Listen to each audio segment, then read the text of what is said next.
What's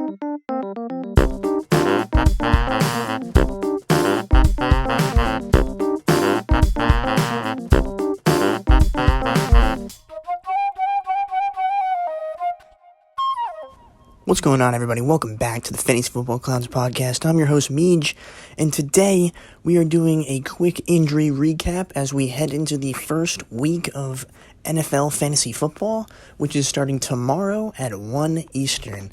But before we begin, I'd just like to say I really appreciate all the love you guys showed on the last video. I mean, in my terms, I consider that blowing up. And I really do appreciate all the love I've seen. If you could quickly click that subscribe button, click the like button, show me some more love, I'd really appreciate it. But I say we get right into it.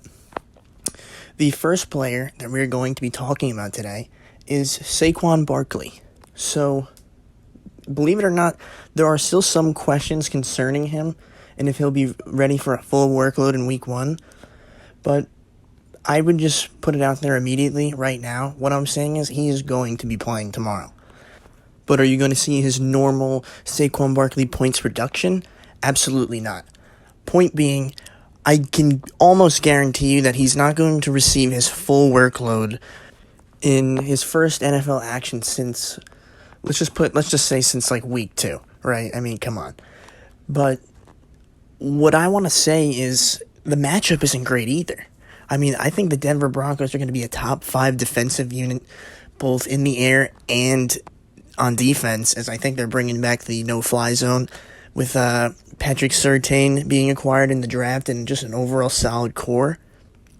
But I wouldn't expect too much from Saquon Barkley in week 1. I do think he's going to play. I'm excited to see him play, and I wish him all the best, as he's one of my favorite players and an overall great guy. But moving on. Another running back, first-round pick, early second-round pick that we're talking about, Austin Ekeler. Goes down with a hamstring injury earlier this week in practice, and then doesn't practice, but comes back to practice yesterday. And we're expecting to see him play tomorrow.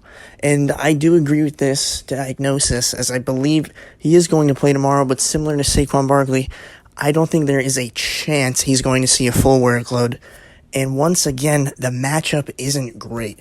Now, if you're in PPR or any type of league, I would still definitely say you have to start him along with Saquon Barkley. I forgot to mention that. I still think you have to start him just because of the upside that each of these players bring. But I don't see how they could possibly return week-winning upside this week in particular, both because they both have terrible matchups and they're both hurt and they're not seeing a full workload.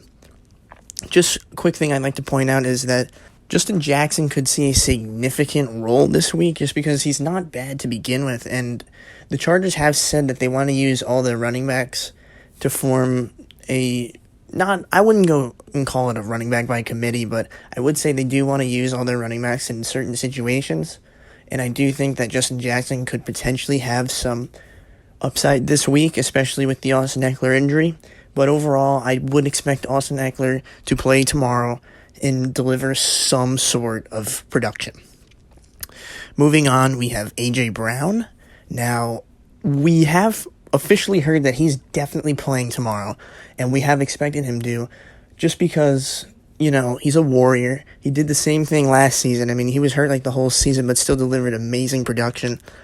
But my problem with this is, how long can he sustain this? I'm not questioning his integrity and his overall just strength and warriorness, so to speak, but it just isn't healthy, and I don't think that it should even be considered that he could make it through a full season this year, just because he has so many injuries, not just to his knees, but over the course of his career.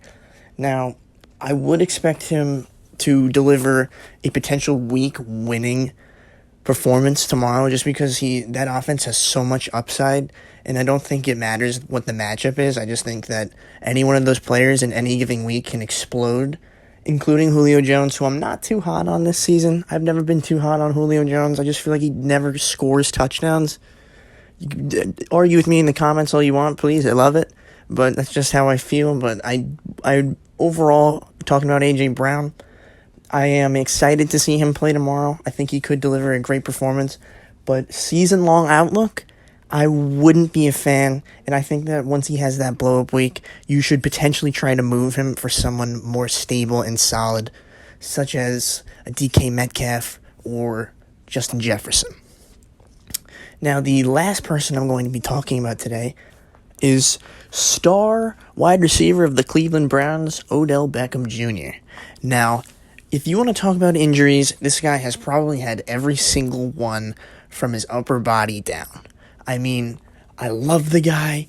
I don't want to go out there and call him a drama queen, but I think he's good for the sport in general.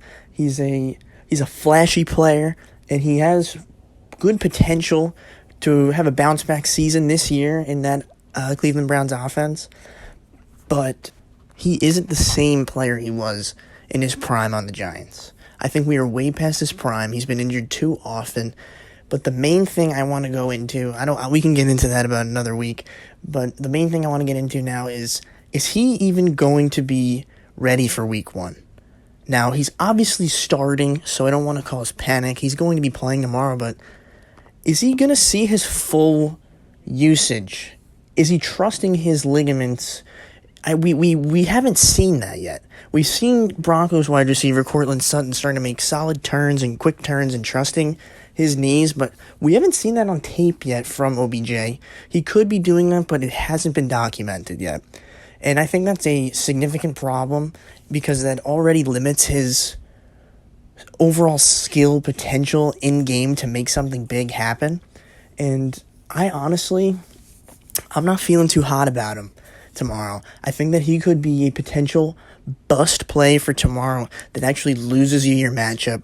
I think he has potential to deliver like a 4-point performance, 6-point PPR performance. I just think that they might lean a little bit harder on Jarvis Landry, and they're definitely going to be leaning on both those running backs who are both absolute studs in that offense.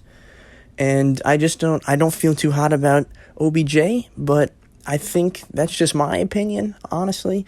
But I am concerned about all of these players, mainly A.J. Brown for a season-long outlook. But I would be concerned about OBJ as well. So that's going to be doing it for today's episode. Like I said, I really appreciate all the love I received on the last episode that I put out. That absolutely blew up, and I really appreciate it. All the new subscribers, all the love in the comments. Let's try to keep it rolling. But like I said, thank you for tuning in, and I'll see you in the next one. Take it easy, guys.